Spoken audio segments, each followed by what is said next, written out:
Welcome, everybody, to episode 12 of the Barrelers Podcast. I am super excited to have Kip here. Kip is M42 BMW. He's fantastic. Here he is, guys. He's here. He's a real-life rally instructor, and we're thrilled to have him here, along with Rain Dancer, of course, BrothersChris. Welcome, everybody. Welcome. Hell yeah. Welcome. Welcome, Kip. everyone. I appreciate it, guys. Kip, we're Thank super you. excited to talk about the relations of a real rally drive instructor related to Dirt Rally 2 and our sim world, our little lovely corner of the world here, and how it sort of pertains to what you do, how you came about this, how you got started. Oh man, as far as gaming goes in racing, I really started doing driving games forever ago, but then Dirtfish has been a dream since before I even moved to Washington, and it took some steps, and between I feel like there's some carryover between the gaming side of it. I definitely learned to want to go fast and want to get more out of it, out of the car, from gaming before I even started driving.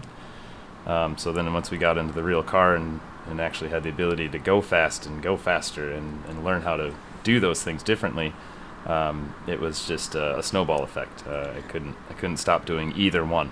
Because For context, you're an instructor with Dirtfish. Yes, yeah. How did you get to that point? I mean, how do you become an instructor?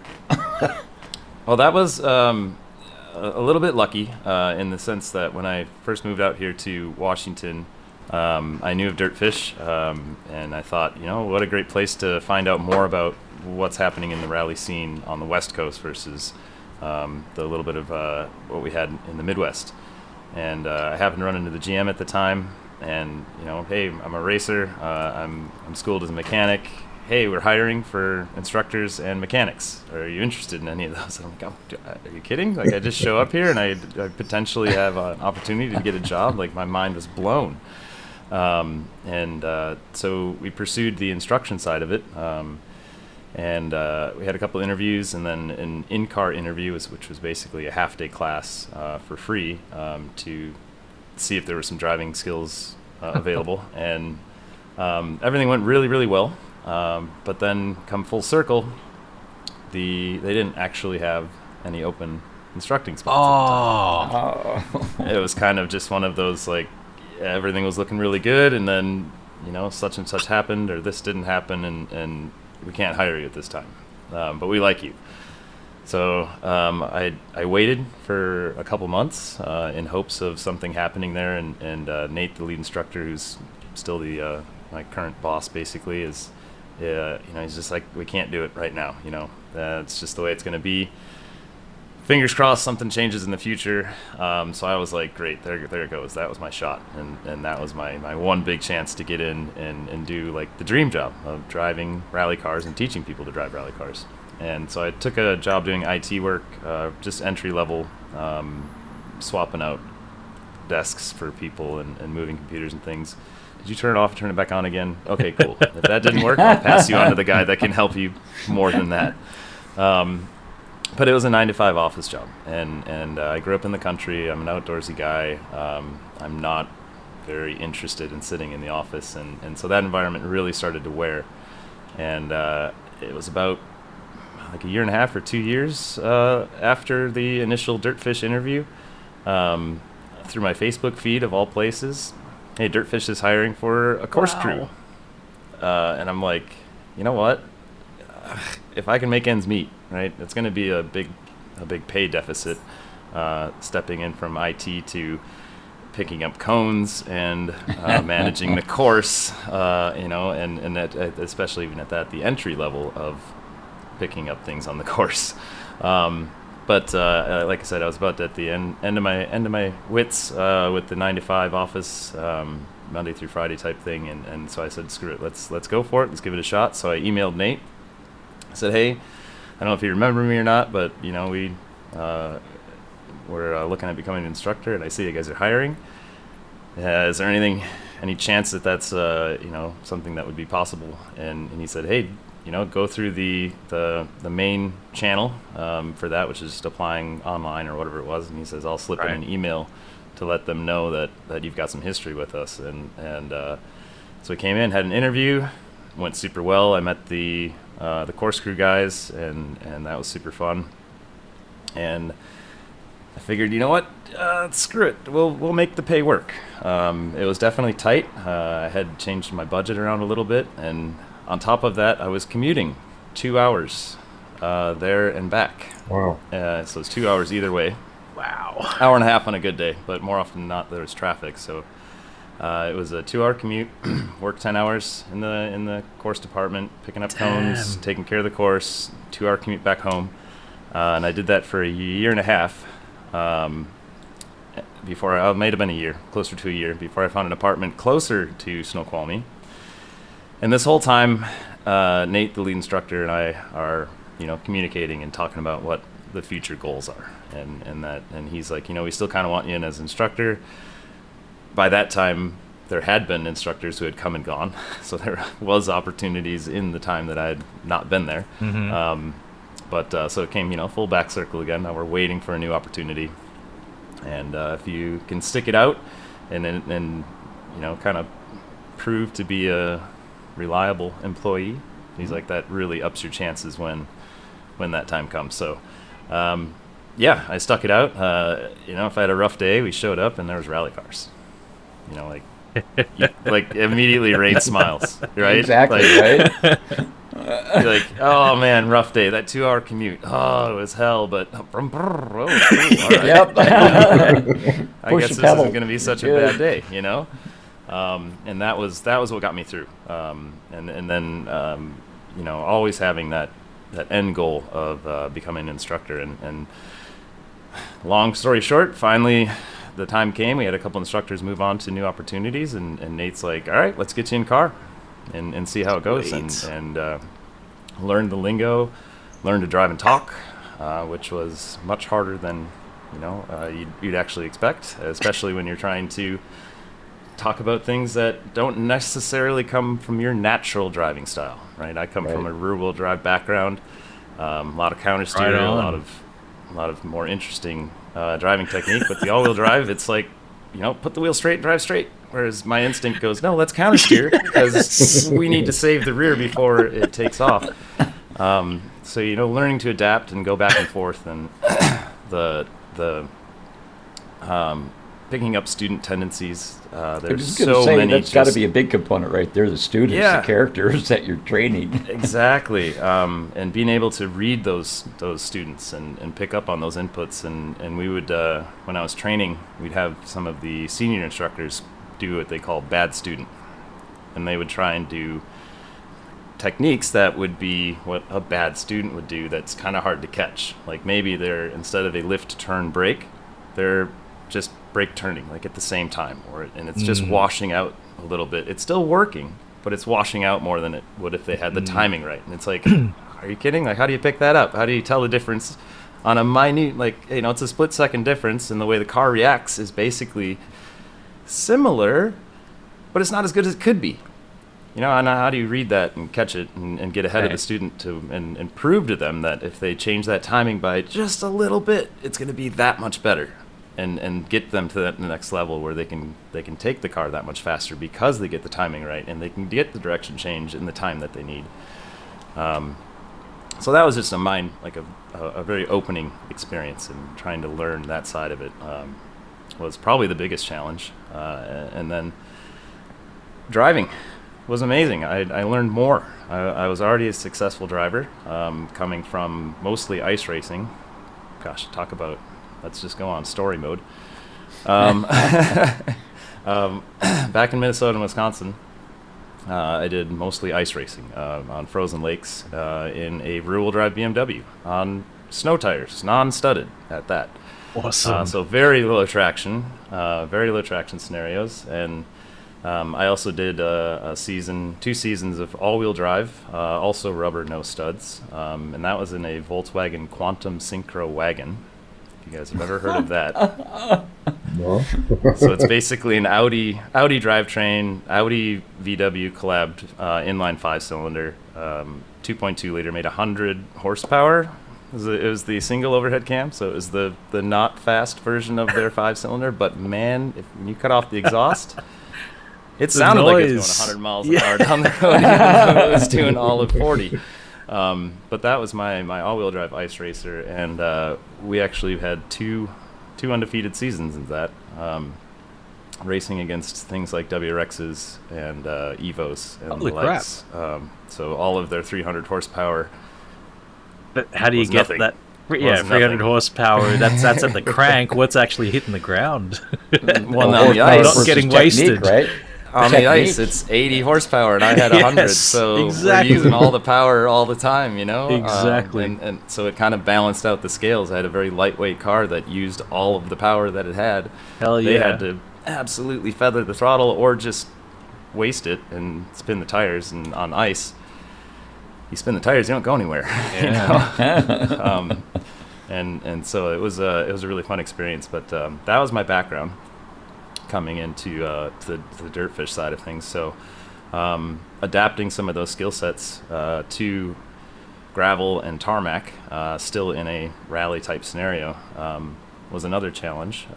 Using eyesight differently, like the way we look in a rally car is amazingly different than most people understand. We're looking so far ahead, and I don't mean like 20 feet in front of the car, 50 feet in front of the car. I mean, if need be, it's 100 yards and around the corner to see where that next obstacle or next target is. And everybody, I mean, even some what we would consider professional students come in and they're blown away when we're like, no, eyes up, look ahead. It's like, what do you mean? I'm already looking. No, I can tell where you're looking because the car's not driving where it needs to go. You know, you need to look ahead further. And things like that, you know. In the video game, in Dirt Rally, there's a lot of give and take to that. You know, with VR, guys like Chris and I can look around at least left and right a lot more. Well, you guys use a little bit head tracking. I know that is definitely beneficial. But in the VR world, it's really, really apparent that when you rotate or you need to look to see where you want to go, you can do it, and it affects the gameplay. You actually end up driving better even in the game, just like real life. When you're stuck on that flat screen, that's your view box, right? And you don't move your head. You're just there. And so that's one thing that can be a detriment to real world driving coming from a simulation driving world.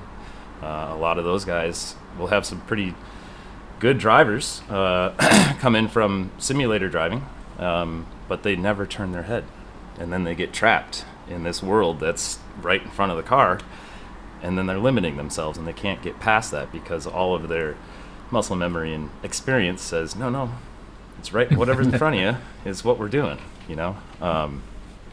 So, yeah, I don't know. There's a lot, and it's incredibly rewarding bringing people from, I've never driven a stick, in fact, this is my first time driving a car, to a few hours later, holy smokes, we're sideways through a corner and we're grinning ear to ear. You know, that is, I get goosebumps even kind of thinking about it. It's the most rewarding thing in the world. And that's part of why I really enjoy the streaming and finding the barrel rollers, is being able to share some of that. And yeah, some streams there's less technique talk and there's more crashing, and other streams there's some really good driving and some good technique talk as well. But you know, there's always some give and take to that balance, right? Hell yeah. You know, you guys experience those good and bad days for sure. So your handle M42 BMW, I'm suspecting this comes from your ice racing. Is this true? That's exactly it. The majority of the ice racing I did was in that rear-wheel drive BMW, and it was powered by the little 1.8 liter M42 motor. Fantastic. And just being the incredibly non-creative person I can be, M42 BMW. Hey, that kind of rolls off the tongue. Well, cool. There's my online racing persona tag. So, what brought you to Twitch? What made you want to get started with Twitch? A little bit was when I started doing esports.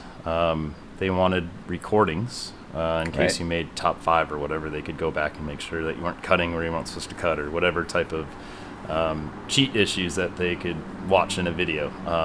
And so I first started just doing screen capture and having the file, and if they wanted it, they could upload. I could send them the file or whatever. Then I thought, you know what, like, this Twitch thing seems kind of cool. I'd not been into it very much, but I'd seen some streamers and seen some online stuff, and I was like, you know, if I'm already playing and I could get this, what if I get a viewer base that is fun and turns into something more, and I'm already playing the game, so why don't we just hit record and put it online too? So that's where it first started, and then Sam Albert started doing some, Sam if you guys Albert. remember. Yeah. Right.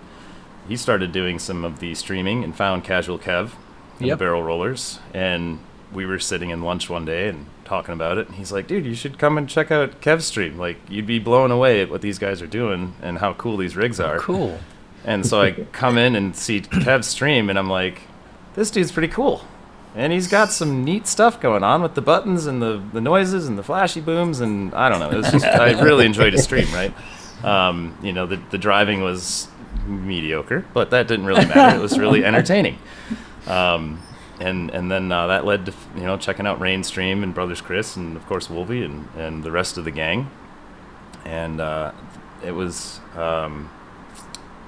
that kind of started more of the streaming, but I hadn't really done much more than join some of the barrel rollers clubs and continue capturing my esports online. Right. And then, so it was a private class. Gosh, almost a year and a half ago now. It would have been October. Well, 2 years ago, so yeah, pretty close to. Anyway, Yeah, long It's time ago. like that. It's like that now. Hey, you think, oh, a year. Oh, hang on, that was more than a year ago.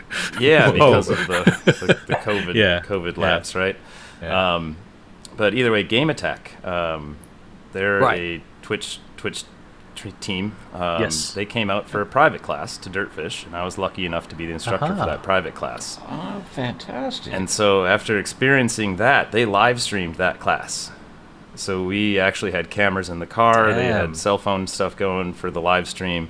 And it was super, super cool. And seeing the community with them and the way that the things interacted, like, that was just another spur to, like, let's do more with this. Like, this is so cool. These guys came out to do a rally school, and their viewers loved it. You know, like, that's so cool. I'm a rally driver. Let's, like, can we stack this up and have some fun with it? And that's when I really dove in with the Barrel Rollers group and joined as many of the clubs as I could and started really streaming and trying to grow the stream and do something more with it.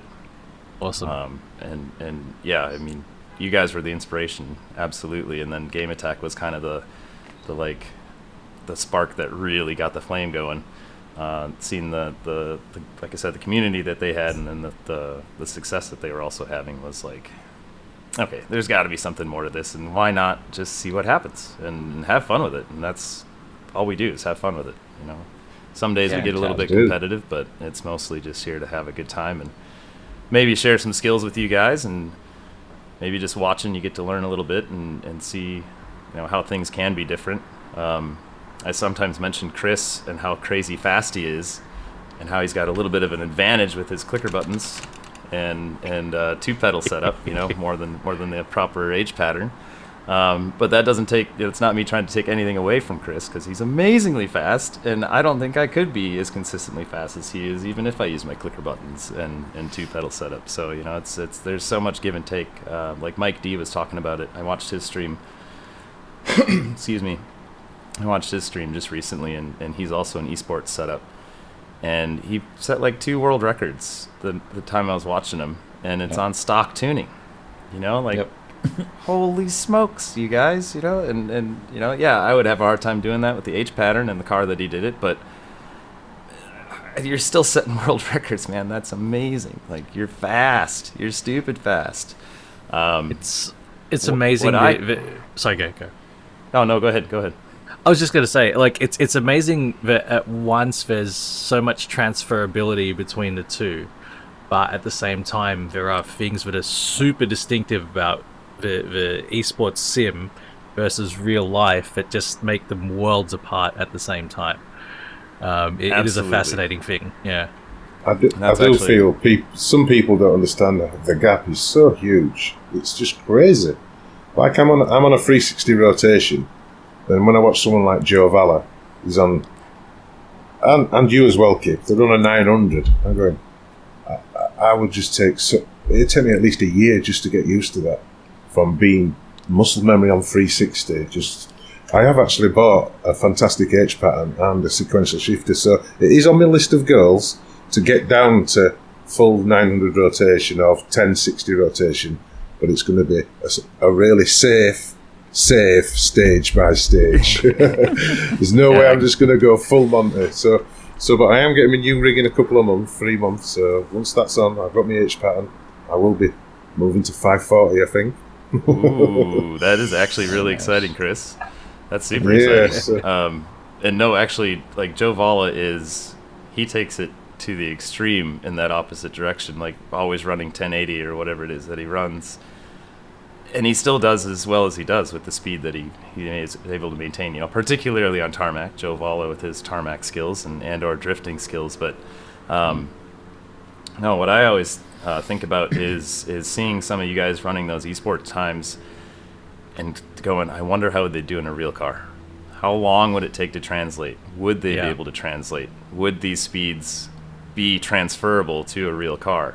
I want to say it's John Schaefer who puts down insane times in Dirt Rally 2.0, is doing the real life rally as well. Yes. And he had a big off a year or two ago, but offs happen to the best rallies in the world, and he seems to be rather fast and consistent on both sides. And then say rather, I mean, he's probably the most consistently fast in the world in Dirt Rally 2.0 from the results that I've seen that he has. Well, I'm in a couple of leagues with Jonathan, and the distance I am from him is so far, it's just unbelievable. I will give you an example. I run an esports yesterday, and I had my best esports run ever. I took the sub 2001. That's the car I'm driving. I didn't make one single error. No dinky donks, nothing, and I pushed it more than I usually do, and it was only 6 stages, and I was just under 2 seconds per sector safer than Jonathan. 2 seconds. 2 seconds. And that's a good day for me. I'm usually 2.5 seconds per sector safer than Jonathan Schaefer. He's one of the top 3 drivers in the world, by the way. Yeah, absolutely. Rally 2. He's just I just sometimes think I'm never going to get there, but I said, don't stop me trying. Don't stop me trying.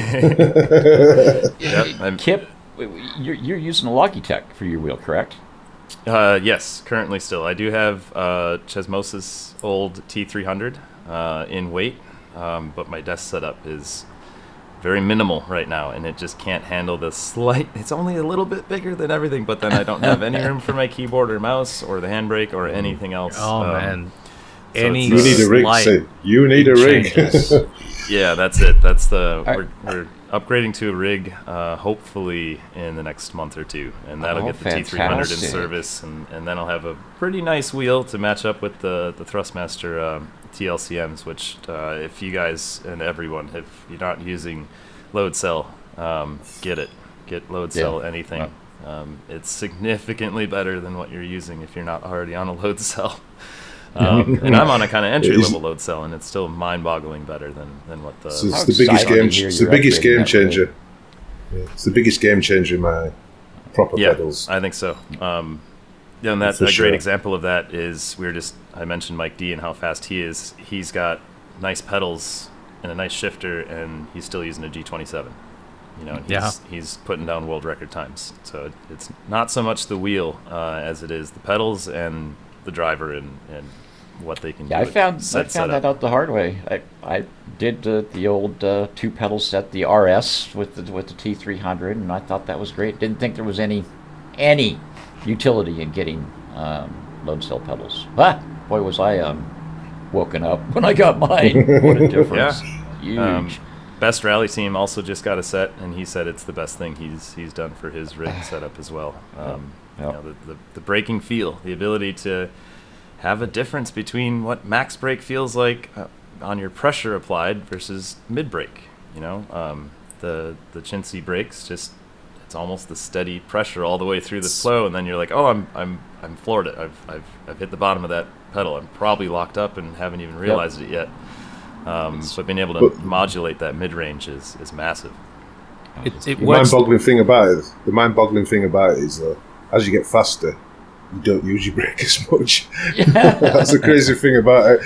It tells you not to use it as much. Use it less honestly, as a brake and more like a rudder, right? Yeah. Well. Yeah. Well, that's it. You use it less to slow and you use it more to steer.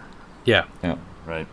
And when you do use the brake, it's usually to either do a big slow from a big fast straight, or it's just to get the car to change direction. Right. You know, it's when I watch Chris, there are times when I'm like, man, I bet if he would have used his left foot brake just a little bit more, like a split second longer, being patient on it, he wouldn't have slid out into that rock that cost him then a half second on the exit, right? You know, come in a little bit slower, a little bit more consistent, and then you're leaving that much faster on the corner without pushing wide. You know, the racing line is king in my eyes. It's king.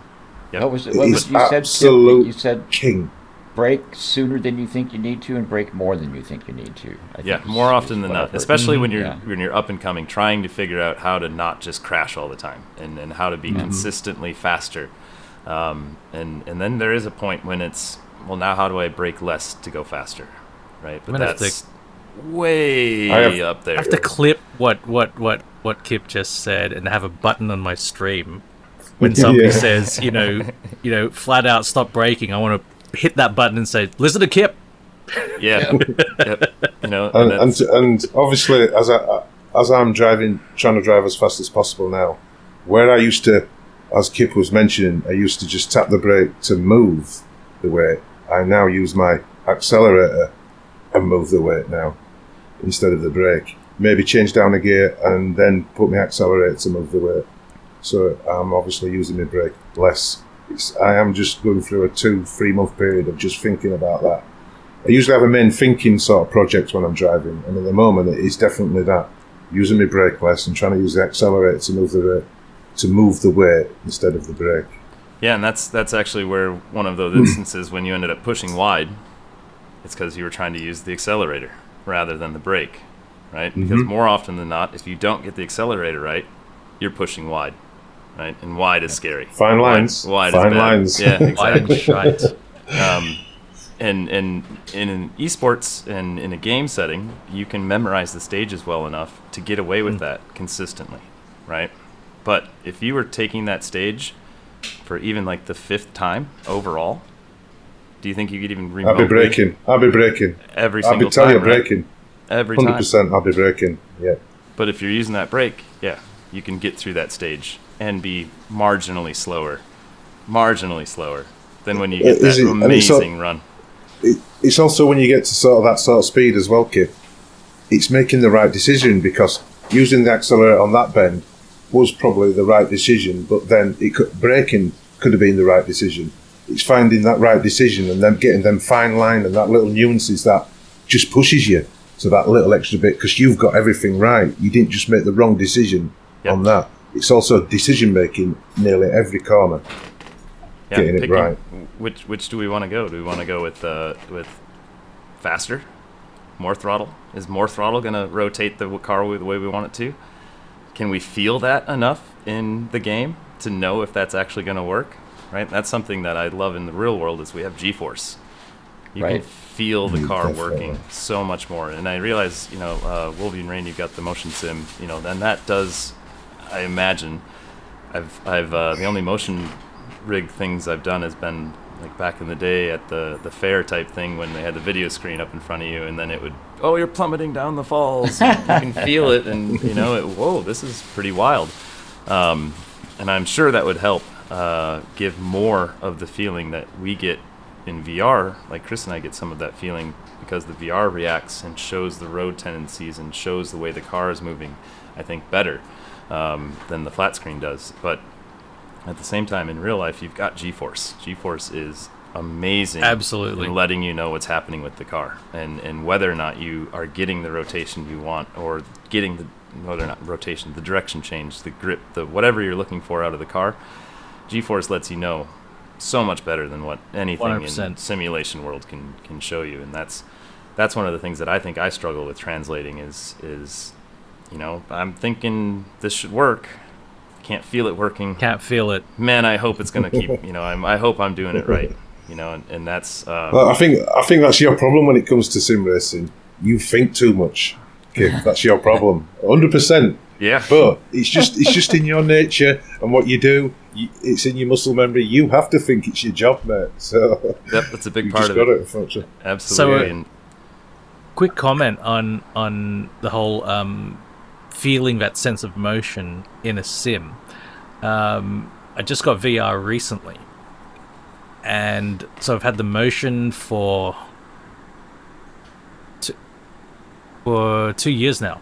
Right? I've had the motion for 2 years. Just recently got the VR.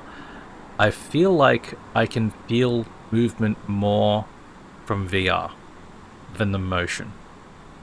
Interesting. When I put the VR headset on the first time, I didn't have motion, and I just felt like something's missing here. Like, but oh my god, this is so intense, and the motion helped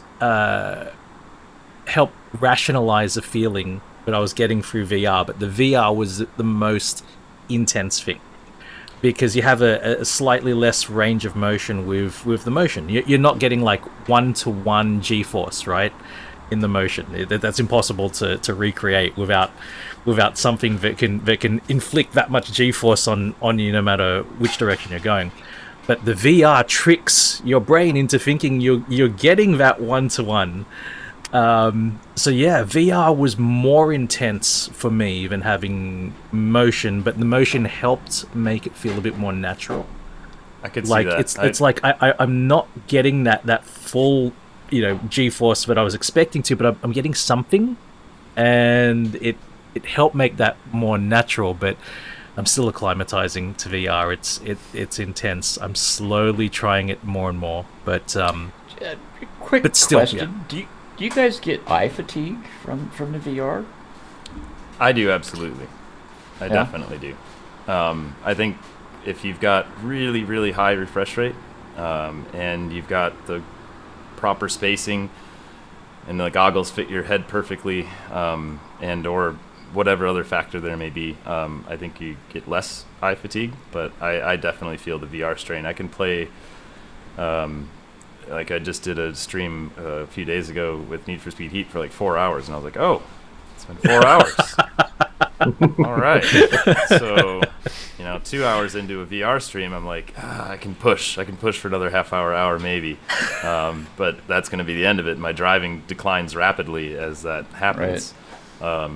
So yeah, I definitely feel it, and I just call it VR fatigue more than anything. Yeah. It's just, Gotcha, it's gotcha. an eye Curious. strain, Thank it's you. a brain strain. There's also the extra weight on your head, like wearing a helmet, you know, in a way. Yeah, the heat. I carry around a helmet on my head in a rally car with real G-force all the time, so I got strong neck. We're good. Used to that. But I was going to comment on my very first time running Dirt Rally 2.0. It might have even been regular Dirt Rally, now that I think about it, but it was Rally in VR. It was on the Dirtfish streams, Jack Harrison, fellow instructor, his home setup, and I plop it on, and the first hill I go up, and it wasn't even like a steep hill, but it was the first hill I went up in the game. I started rolling back in the chair and like, you know, tried to pull the steering wheel with me as I went, and then we went down. Yeah, right. Rain's talking about the feeling of it happening and your brain trying to cope with that. I remember I went on a Germany stage after that, and there's, you know, of course I don't know which Germany stage it is, but there's a super sharp downhill with a tight right, and I literally rolled almost out of the chair. I had to catch myself from like on the floor as I rolled myself over the front of the chair because of the You're bracing for the G's. You're bracing, Yep. right? Because that's what you do in real life. You know, you go to compensate. Yeah. And there's nothing there. So your brain is compensating, and hopefully you can't hear that whistling in the back. I apologize. Kettle's on. Yeah, your brain is compensating for the G-force that isn't there. So your body's moving to compensate for it, and then, oh wait, it's not happening. It didn't take too long for me to adapt to that, but the one that would always get me is when I tried to stop at the marshal. I would turn my head and follow the marshal, as I stopped, and I would like every time, like into the steering wheel, because I'd be watching that Marshall pull forward, and that Gforce trick would still get me, even though the whole stage I'm calm and collected the whole stage, going up and around and everything, and then I watch, wow, we're watching the Marshall, you know. But yeah, today it's my brain's acclimated pretty well, and we understand that we're seated, but we still use that information as best we can to get more out of the car. Hell yeah, yeah. That's why I'm saying I'm still gradually, doing that with Dirt Rally. I think I'm okay with all the other driving sims and Microsoft Flight Sim, because they're gentle and more gradual experiences. But good lord, like Argentina, that messes me up in VR.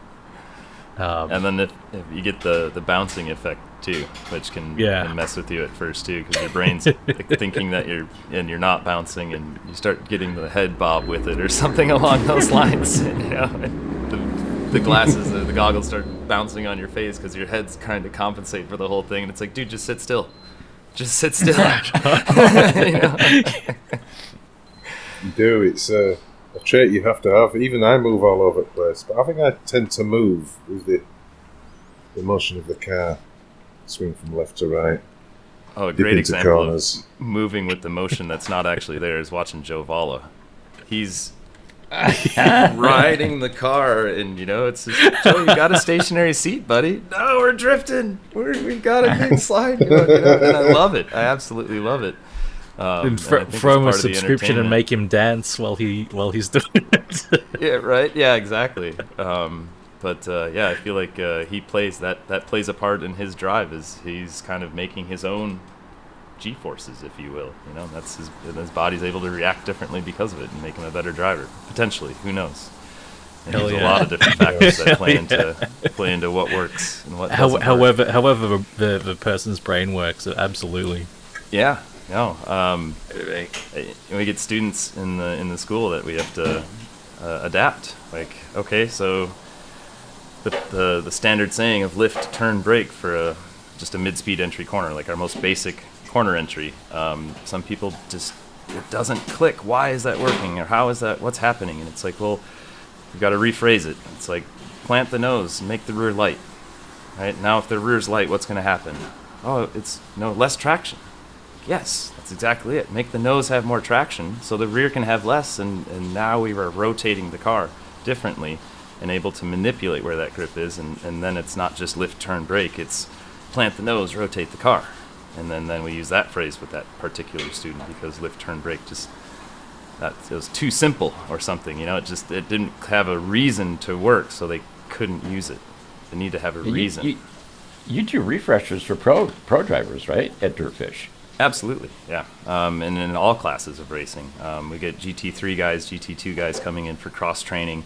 Off-road racers. Hell yeah. Yeah, for sure. The more you drive, the more you know. That's the bigger your skill set is, right? 100%.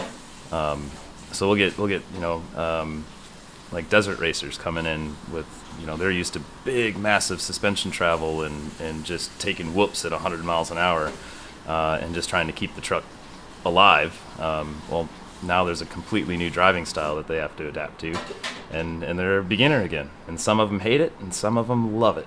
Some are really frustrated that they don't get it right away, and they're like, "Dude, I'm a better driver than this." It's like, well, you will be. You're definitely a good driver. you just need like a little bit more tuning, and you're going to be amazing. I'd say our most challenging students are coming from track backgrounds. 20, 30 years of tarmac.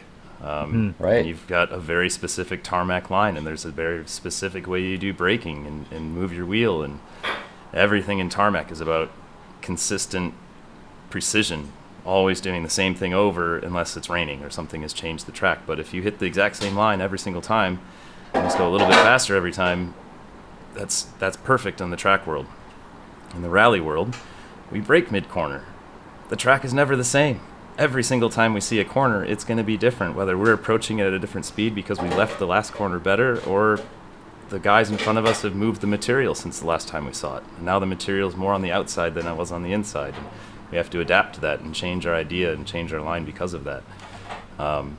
You know, in Dirt Rally 2.0, they do that in some senses with the degradation. Degradation, yeah. But it's give and take, you know. I feel like the traction levels, the deg changes the surface, but it doesn't necessarily change the traction level all that much. Being wet does, absolutely. But then that's an obvious change. It's wet now. You know, it's not just the fact that the material is moved. Of course, it's rained. It's going to be slimy. It'd be less grip. At least it should be. And sometimes I find that that's not the case as well.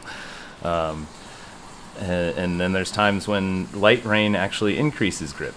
And I've not found that the case in Dirt Rally 2.0. It's like wet surface is wet surface, whether it's a downpour, right. which may be a little bit more slimy. But a lightly wet surface in real life is almost always your best racing surface because it's tacky, right? It's funny, It's more tacky. Kip, Yeah.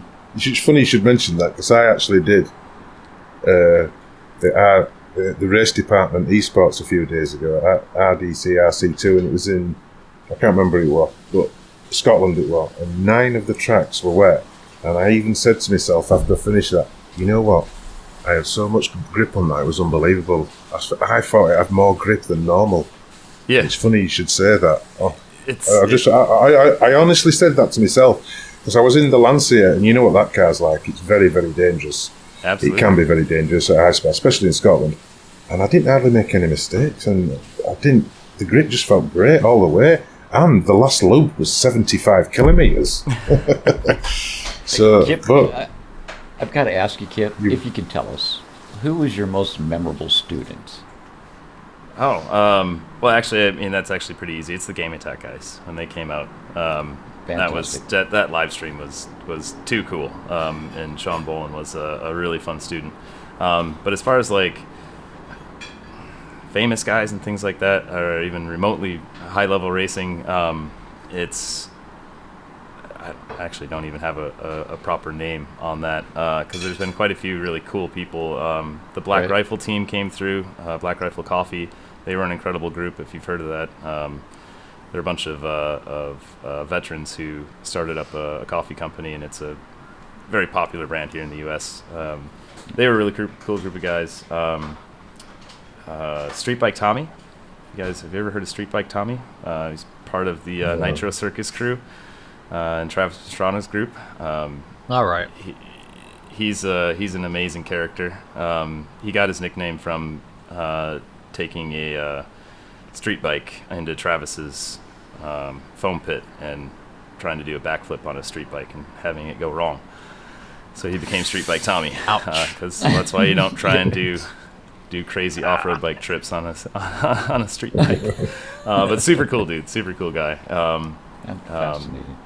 But yeah, we get, you know, and it's weird that I can't even bring names up. I just can't. I don't have them for some reason. But you know, we do get a lot of GT2, GT3, and like I said, desert racers. I didn't work with him, but Jensen Bunton did come through to get ready for his E whatever it was, the big off-road E race that just happened not too long ago. Okay. Man, I wish I could think of the name of that now, but Nate, our lead instructor, was we're able to work with him because coming from a F1 super low to the ground, all about downforce and grip, now we're going to go race loose surface. He came to Dirtfish to learn how to race loose surface, and I believe he did all right in that first race, but it's, again, his first race in something along those lines. So, and it's also a much more off-road vehicle than a Subaru STI, the e-tron, or no, it's not e-tron. It's killing me. I can look it up after and pop it on the screen. Yeah, well that'd be cool. That'd be cool. Yeah. Cut that in or something. But and you know, I've met Travis Pastrana. He's an amazing guy. I have not coached him, and I'm sure he could coach me more than anything, right? And Ken Block's come through the school. He actually just shot. Ken Block was just here recently shooting that new versus old comparison. So if you guys haven't seen that, it's pretty cool. Right. Yep. You know, just YouTube Ken Block and new versus old or something along those lines. We were actually having a rear-wheel drive BRZ class right outside of that. And there's one scene where he's doing his hairpin turn. You can see a BRZ take off down the road, and I'm like, that's me. It's probably me anyway. I'm in the cool video. Awesome.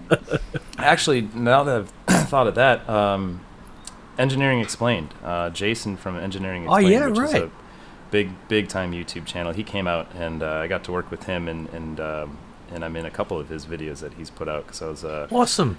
part of the end day instructor for him. So I got to take him through our big mill run, the big course that we get to do on a 3-day program, and guided him through that. So that was actually a really cool experience. He is an incredibly smart individual, which obviously, right, he's Engineering Explained, and he's got like 3 million followers. He knows his stuff.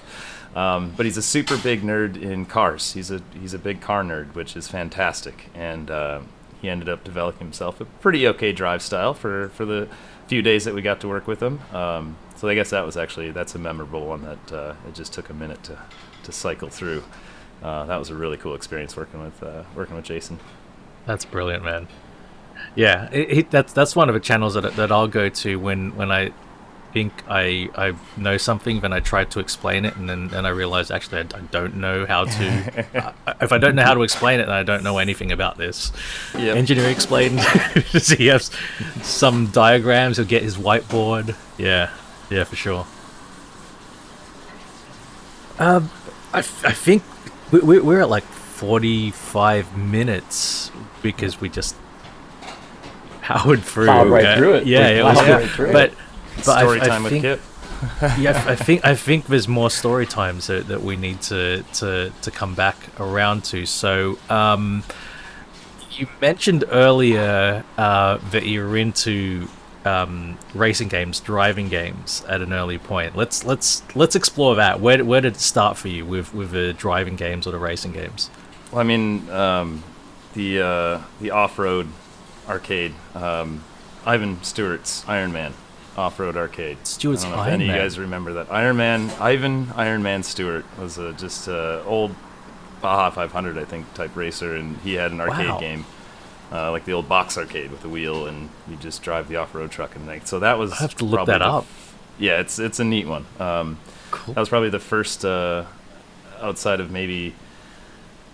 Oh gosh, no! There was that. It's just the car down the road where you're dodging cars. You know, probably Outrun? 30 Oh, years ago Lord, now. Outrun? Was it? I Were you remember in a that one. Ferrari? It would be a previous version of Outrun, even. But yes, Prior Yeah. to Outrun. Wow. Powered Outrun, but similar. You know, it's just like a black screen with color stripes, and you're maybe in an Indy car, on like Atari type system. Forever ago. In the arcades or at home? That one would have been at home. At home. On like Okay. an Atari or something. Oh my lord! Like And I if don't we go even back think to it was- Commodore it 64, was a friend's there's house that Le had that one. Mans. There's games of that deal, but that's awesome, yeah. Yeah, and so those were the originals. When I really started getting into it was Forza, and Awesome. on the Xbox. Forza 2, Forza 3, Forza 4 was like, I think man. I 100%ed all of those games and had way too many hours in them, playing man. online racing, and that was when we really started to get competitive with the online racing, and wanting to go faster. I remember I had infinite Nürburgring tunes for so many cars in Forza. So I'm sure Wolve appreciates that one. Big Yes, I Nürburgring do. fan there. But I'd have like 4 different M5s for the Nürburgring. One's just pure speed tune, one's a pure grip tune, and one's some mix of in between. And which one's going to be the fastest? Which one can we consistently be the Hell fastest? yeah. And so that was definitely where that kind of really took off. I remember playing Dirt Rally on my buddy's Logitech Driving Force. Yep, Yeah, Driving yeah, Force Driving GT. Force So it GT, would have been GT like- Pro. Yeah. Yeah, so old school Driving Force. Dirt Rally was my brand first new wheel. at the tomb. Great, will be. But that was like my first real experience on a wheel. Was Dirt Rally was brand new. The Driving Force was not brand new, and I thought that was the coolest thing ever. That was so cool playing that at my buddy's house and being able to, there was some arcades. I guess we had driven on wheels in arcades, but that was so not sim, right? That's still very arcade with a wheel at the arcade. but the first kind of taste of sim racing was Dirt Rally, and then he also had Richard Burns Rally, which we did both of those at that time, and at the time they seemed super similar. Today, I would say Dirt Rally was probably a little bit better, and Dirt Rally 2.0 is definitely better. But then RBR's updates have not ever stopped, apparently, so some people say that the latest updates of RBR are incredible, and I need to give them a shot. So one of these days we'll probably load that up again. Likewise. Try out some of these new RBR updates, just to see where they've gone with it. But I always felt that RBR and WRC had a similar feel. Okay. But it's just a little bit not quite there. My buddy, Jack Dirtfish, likes to describe it as more programmed by someone who thinks or knows how it looks rather than how it should feel and how it should actually work. Which Dirt Rally 2 seems to have done a better job of programming it from of how it should actually feel and work rather than how they think it should feel and look and work, right? So there's give and take, though. The WRC, especially the newest WRC, has some amazing tarmac physics. I do remember that from the time that I played it, and I thought that was a step up from Dirt Rally 2.0. But if you guys know, Dirt Rally 2.0 tarmac physics are just turned up grip on their already based gravel physics. So that's why it's not quite right. You know, you turn up the gravel doesn't have that much grip. You can't just turn up the grip on gravel and call it tarmac. It's a different grip level. So I think that's why it's just a little bit wrong. But I personally like it because then when it gets wet, it drives like wet gravel, and then I can use my rally racing lines much more effectively rather than trying to look for tarmac lines. Like Joe has good success on tarmac because he looks for tarmac lines. And he's got very good tarmac lines and tarmac style driving, where my driving tendencies lean towards we're going to stay on that brake longer to look for more rotation. And you don't necessarily want to rotate on tarmac. You've got grip. Why are you trying to rotate? Use your grip. You know? And I'm like, oh no, we need to rotate because that's A, fun, but B, it's how fun. I drive every day, you know, as far as the rally cars go.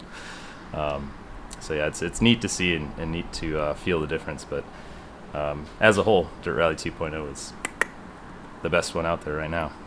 Right on. For sure. Right on. Good answer. Do you like the RX portion of Dirt Rally? I do. I'm just not as good at RX. I feel like I just haven't spent enough time doing it to know the tracks. Having the track memorization is so important to have good speed at the RX.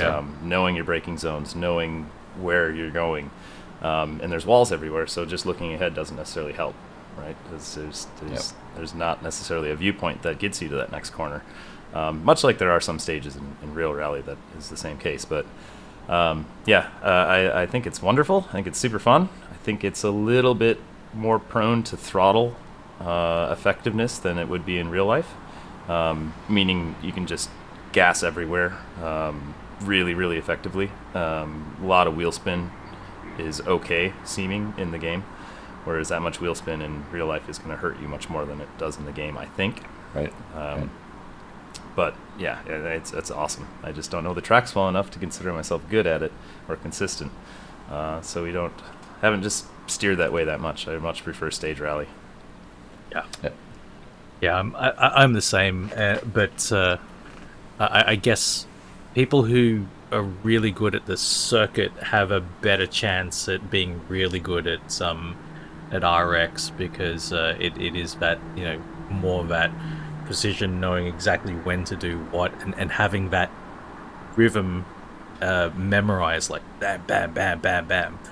One after the after, and you're consistent through it, and then that's it. I mean, I guess perhaps the racing is a little bit more tied in and more door to door than your traditional tarmac. You might have a bit more space, and you might be you might allow a little bit more. I think there's maybe a little bit more contact and rubbing in rallycross because everyone's close in.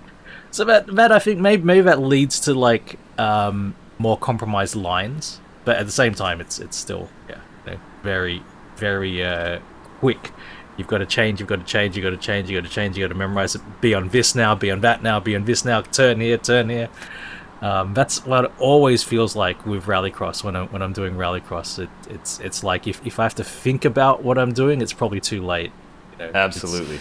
Yeah, you need to be a memorization level of ahead in time. Yeah. And that's something that I never work on in the games, partly to keep it interesting. Yes. Right. Keep it fresh. Yes. Yeah. Right. So there's two sides to that. One, I would say, is more towards where BrothersChris is at. Memorize those stages. Be the fastest you can be, because you've memorized it as best you can, and you're using the esports, and you're going to make yourself as fast as possible. You're going to give yourself the best chance to be fast. Whereas I'm at that stage where I'm going for the feel of it, the realism of it, the feel of a true stage rally. You don't have, I mean, to some extent, yes, I almost guarantee Travis Pastrana Diluting has, that.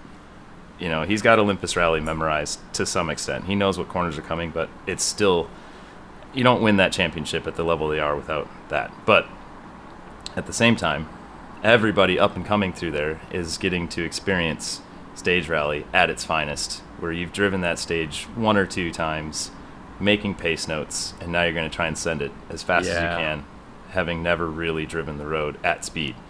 Now, of course, I've put 800 and some odd hours, maybe 1,000 hours into Dirt Rally 2.0 now.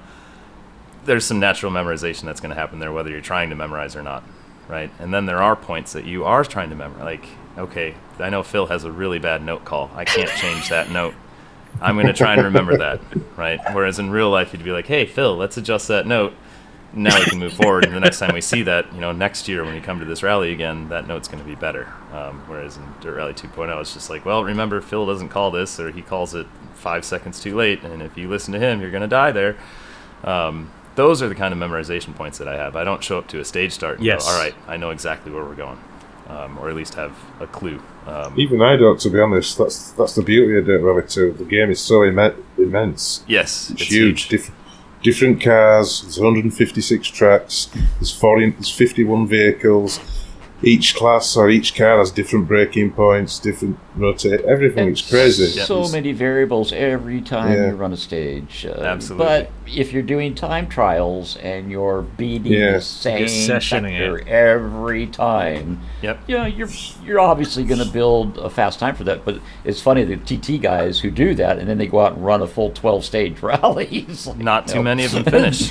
Not too many finish, exactly. Yep. Or they don't. They have one or two of those time trial stages, and then a lot of off. Well, now we're slower, and that's the give and take. I've run some time trials, and I've set some. I'm going to get this stage, and I'm gonna really get this stage, and run it 20, 30 times, and it's like, well, I improved a half second by the end of that. Exactly. The first 3 or 4 times that's we ran the level. it. Yeah, you run it 3 or 4 times, and then past that, there's marginal gains because you need to be so perfect, and so consistent, and it's like, well, that's just not worth it in my time frame. I'm out here to have some fun, put down some quick times. If I have a wicked run stage, awesome.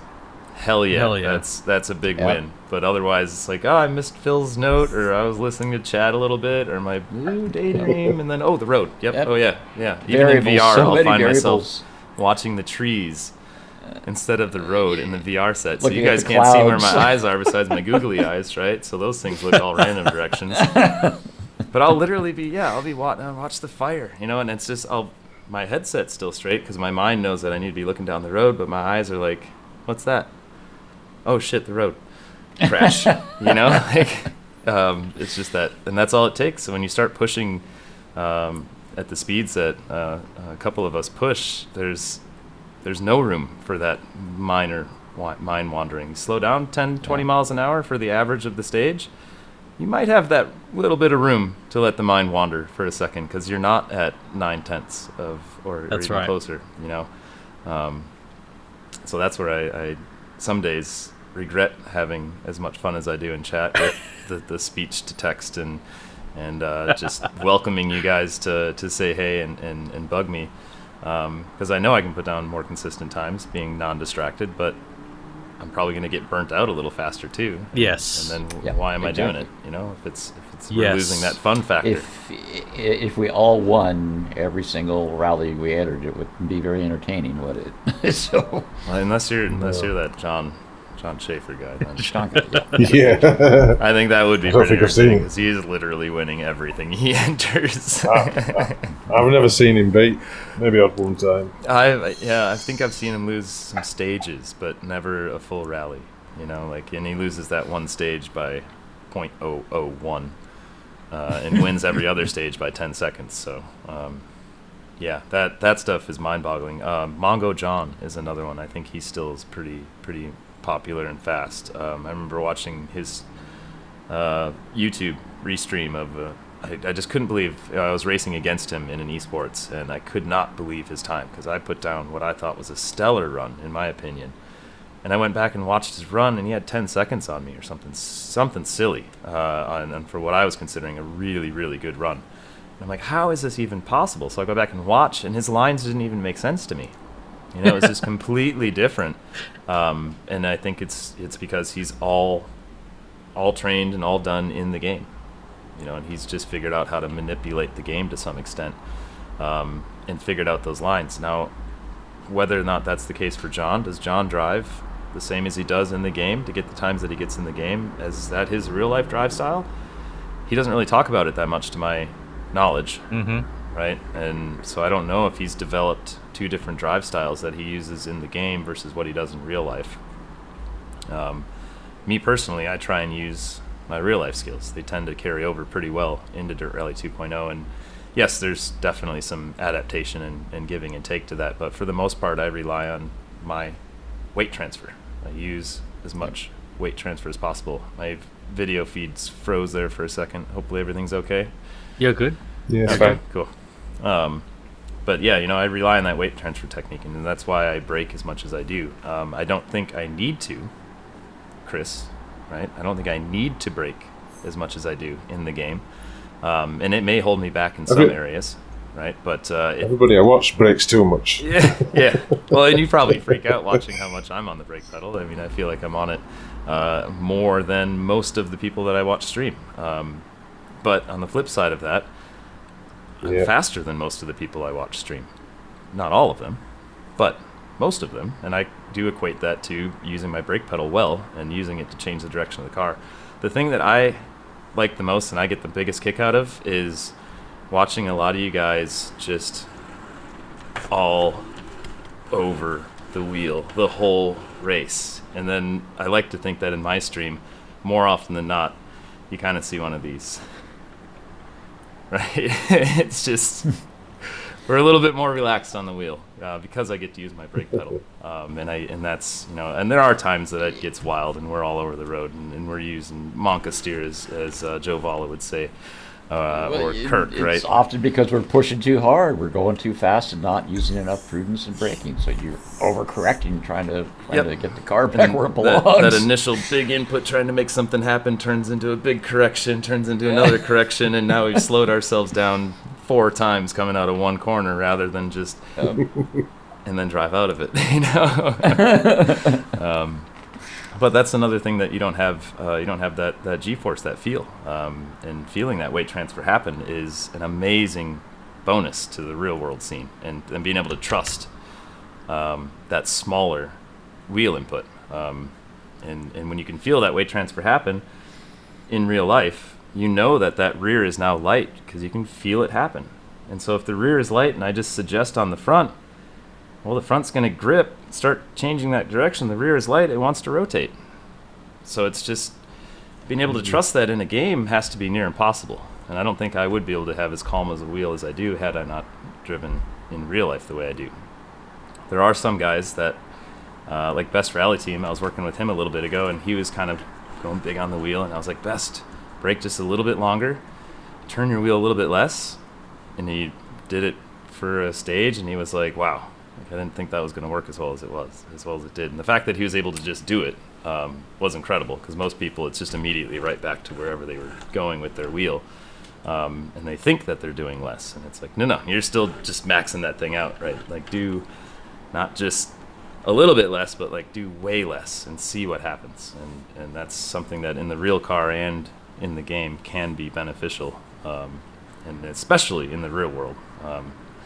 Because in the game, I feel like there's a point that real world physics break and the game takes over. Correct. And you can get away with stuff and you can make things happen that wouldn't work, hypothetically anyway, in the real world. And I think way back when, Chris and I talked about that a little bit, how he's taken chances and does things that I would never even think to do. And it's given him a benefit that because I wouldn't even think to do it, because I would never think to do it in a real world scenario. But this is a game. We can do things in the game that may or may not break physics or whatever else to get that little edge. Cutting in a place that was like, no, that's not a safe place to cut, or gassing through a corner that, yeah, man, I really don't think that would ever be a good place to be on the gas, but for whatever reason in the game, there's a broken grip line that you just hook up and go through it. And because you've never experienced a real world scenario where that would kill the car, you go for it and it works, so you're going to do it every time because it works. Or I never even try it. Or if I did try it, it was on accident. And then it's like, oh, cool, I found a little glitch. Or I found something that I can exploit, right? And so I do think there's a level of super fast guys that exploit those tricks. I think to be at the very, very, very, very top level, you sort of need to have either an explicit or an implicit understanding of what is working and what isn't working. As you go from sim to sim to sim, they're all going to have their own nuances. Yep. And because I mean, if you don't and somebody else does, then they're probably going to be faster than you. Absolutely. They've got the edge. Yeah, they'll have that edge if they have that knowledge. But that's probably why it's worthwhile to do other sims, to try other things, to also have a real life grounding as well, so that you have that rounded knowledge of, well, there are limitations, and there are times where a limitation you think might be there might not be there. I think if that's what you're really going for, then well, it's like cross training, real life cross training, right? The cross training, 100%. When you started talking about that, I was like, oh yes, yeah, absolutely, yes indeed. Like it's so go ahead. I was going to say just an example that I watched just recently was Jason, another fellow instructor. He's into iRacing, and he does the trophy trucks and competes in a couple of trophy truck series. And he was racing against some ghosts of guys that are faster than him. No, they weren't even ghosts. This was a heat race or something. It wasn't ghosts, sorry. It was a heat race in leading up to some event. And I was watching him at Dirtfish, and the guy that was in first kept taking what we considered a horrible line, super wide and outside into this hairpin with what looked like really garbage material as far as grip. You say garbage material, no grip in the surface. And then somehow, as Jason would come in on a tight, proper, really good-looking line, this guy just blast off out of the corner. And we're going, how is this even possible? And Jason finally takes that line, and lo and behold, where it looks like what real life would say is a terrible grip, he absolutely hooked up when he got on the accelerator and there was no wheel spin. And then whether or not that's intentional or if that's just a small programming error on that particular corner, that patch when he takes off has full grip, who knows? But had Jason not seen that guy take that line, he would have never figured out how to get that. It's probably a quarter second coming out of that one corner. But then suddenly he started taking that line, and then lo and behold, on the rest of the track where they were even, Jason kind of caught back up and finally took that guy and ended up winning the race after like 4 or 5 laps, something like that. So the first 2 in, he's taking the proper line going, what is this guy doing? And then watching him zoom by. And so then he took that line, and then they were matched, right? But being IRL racers, we would have never even thought to allow the car to get out that wide, is basically how wide this guy was going on this hairpin. And it wasn't that he was carrying more momentum by staying wide. He was parking it and then blasting off out of this corner. It was like, what is going on? And that's, those are little things that, trying to take the always proper real life line, or at least as close as we can get to it, you're not going to find an exploit like that unless you do actually mess up or accidentally find it. Or, that guy may have accidentally found that, or he was intentionally looking for something like that. Like, hey, let's see what happens if we go out here and go off on this, and like, oh, it worked, okay, cool. Like, that just gave me a jump up on the rest of the community that hasn't found that. So I think there is some of that, and there's also the guys that find the huge, massive cuts in Dirt Rally. Like there's some wild cuts that I have. Yeah. You know, it's like you see it and you're going, "Wait a minute, isn't that like It's like, hang on, 4 corners that you just?" the track's over there. What? Yeah, you know, and it works. And some of them are beneficial, and some of them aren't. I know Niz had a lot of fun times finding crazy spots that wouldn't reset him. You know, I feel like there's one where he just drives through a field in Poland for like 30 seconds and then pops back out on the track. And it's like, how did you not get reset? You haven't been on the road for half a minute, you know, just driving through a field. Happens to pop back up on the road. Whether or not it's faster or not, probably not. But it's kind of ridiculous that you can go that far off track for that long and the game doesn't catch it. You know, how many more of those have not been caught and explored? You know, so there's so much give and take to what is fast and what is proper in a game like that. So I don't know. I'm happy having fun, right, guys? Hell Have yeah, some fun. Yeah, having fun. Yeah, Oh, exactly. yes. Having fun with it. Having fun. That was my motivation coming in, and I'm hoping it's going to continue to be my motivation. Is just enjoying it, having fun. I mean, quick. To go back to, you know, we were talking about the Nordschleifer and how you had the multiple tunes. Yeah. I think back in those days, the Nordschleifer, you know, was the closest I could get to that experience of driving along and not knowing where I was and having, you know, a corner that I have to dynamically react to, because I'm like, I don't know what this corner is going to be, or I don't know where this is. Oh, right, I'm here. I think I know how to handle this.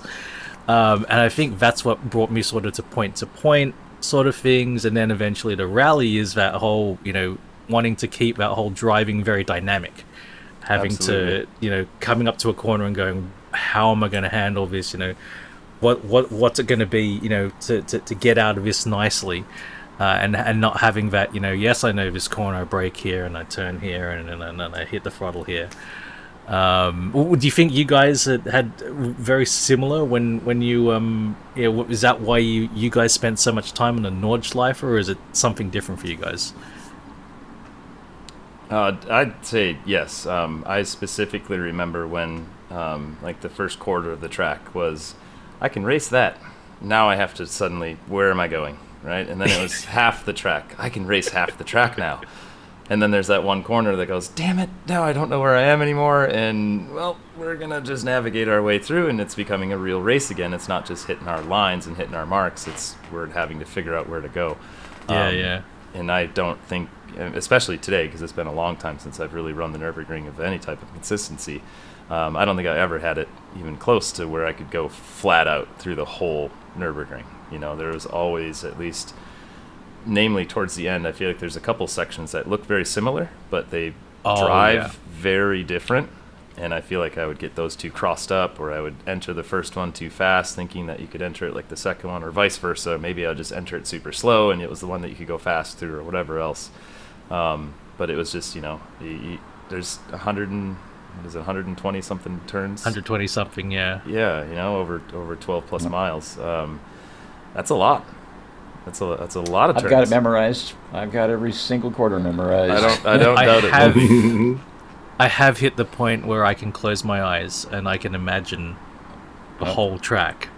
But there probably are some bits where there's little nuance where like you said, you know, I come up and I think I know this is the tight one, or this is the faster one. And just as I'm getting towards a breaking point, I'm like, oh, no, wrong, more brake.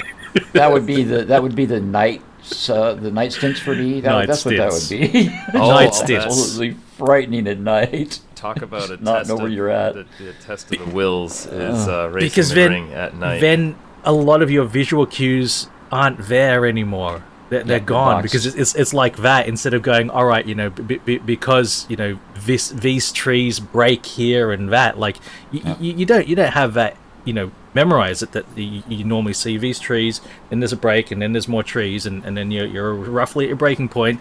It's just like I don't know where I am. What's going on? You're not thinking about what your visual cues are, but they're just suddenly not there. They're just How much suddenly time not there. did we You all don't, you don't, you spend, don't recognize, you don't recognize the overall picture anymore as you're coming into a section. I think it's something like that. You guys, you remember the grinding of licenses on Gran Turismos for the baby. Nordschleifer? Absolutely. I loved it. Good stuff. Yeah. Trying to get It the does gold. interest me, that track. Yep, trying to get the golds. That track does interest me. I have run it a couple of times. That's about it. Chris, I'm I not do- it hearing you. does really- Sorry, I'll sit off. I said, it does. I'll start again. It does interest me, that track. I have wanted to get into track racing, and that track really, really does interest me. And Cross-training, it's Chris. very challenging, to say the Cross-training, least. there you go. Cross-training. Yep, Wow. little cross training. Yeah, I know. The Nürburgring has I need probably to cross-train. proved itself to be the most dynamically, just dynamic, not dynamically, but the most dynamic racetrack in the world. Yeah. Between the high speeds and the technicalities and the length of it, it's a dream of mine to go to Germany and actually drive it. Hell yeah. I mean, who doesn't want to? But that's Exactly. definitely a bucket Yeah. lister that I'd love to check off. I went to Germany in high school and missed an opportunity cool. there. But we did get to go What? down the Autobahn at like 140 mile per hour, so it was like 180 or whatever it was in the Damn. KPH. But that was in my buddy's dad's Mercedes wagon, just cruising down the Autobahn, and he was totally relaxed, chill about it. I'm like, we're going so fast, this is amazing. Yeah, we're out on the highway passing cars and on the Autobahn passing cars, and it's like that's just how we go. No big deal. This car is built for that. It's like, dude, we're going really fast though, and do you realize how fast we're going? Like that's my reaction to it. So, but yeah, someday I'd like to go back and actually run the ring. It would be incredible. Yeah, man. For sure. Well, an hour and 15? Seems like a good wrap point. I No think kidding. that's Great that's, conversation. That's a Great wrap, conversation. but I think there's plenty more we can be discussing, and I hope we can revisit at a future point and have you back as a guest once again. Normally, the way I like to think of these is when we have somebody on the first time, it's that introduction. We get some more juicy details, but what I'd like to do in the future is like have a podcast where we pick a specific topic or a couple of topics and we go deep. Sure. We do some proper diving. So I think it'd be fun to come back. We could talk about even the tires and the way the tires Hell work and yes. things like that, right? As whatever we want to do, I think that'd be kind of fun.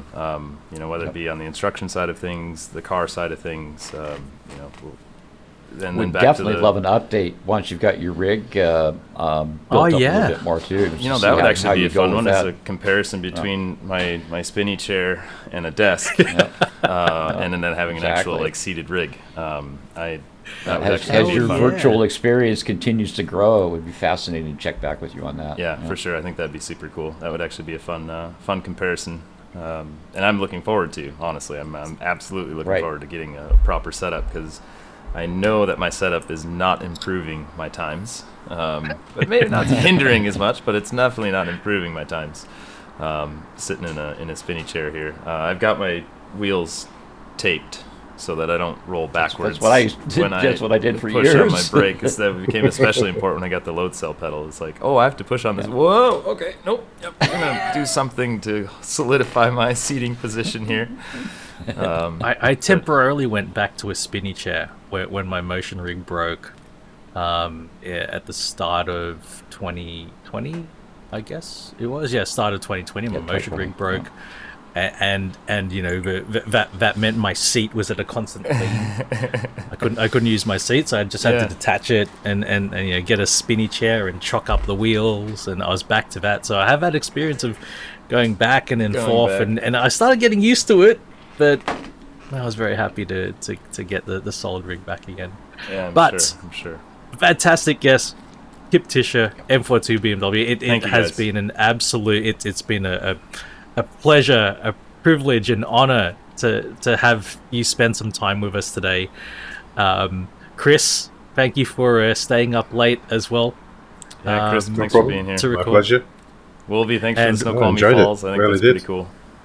It's, I was Wolvie, digging as the always. falls. Yeah, Fantastic, guys. You bunch of dirty rottens. Thank you so much. Guys, so those listening at home, if you listened on the audio-only podcast, that's Spotify, iTunes, Google, there is a video version. If you watch the video version, there's also the audio version. If you'd like to join in with the shenanigans, check the Discord links. It should be around somewhere, but otherwise, hope we catch you again on the next podcast. Bye for now. Thank you for listening. Bye-bye. Thanks, guys. Take care. Bye, guys. Bye.